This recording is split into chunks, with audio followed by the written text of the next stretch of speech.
华视在地新闻继续来看中华交友大楼的防疫旅馆，进行一场的大火，烧死着4条的人命。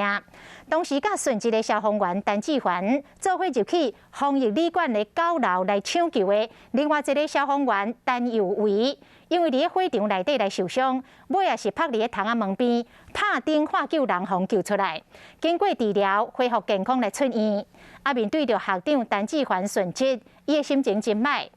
伊讲，东港2个人的空气管拢伫要无开啊，伊就伫咧楼梯间来摔着伤，赶紧拍伫咧窗仔门边来化救人。只是想袂到，讲到上尾啊，校长煞无走出来。目前检察官已经排除有人放火，讲可能是大楼的扛棒通电，这个电线烧拍电来引发着火灾。消防员陈佑维伫窗仔边分鼻啊化救人，嘛用手电啊，互大家看到伊的位。安尼有可能消防队迄个人咧喊救命啊！防疫旅馆的头家赶紧带其他的消防员去救人。赶快到三民路这边去请求支援来救我们挂在9楼的消防弟兄。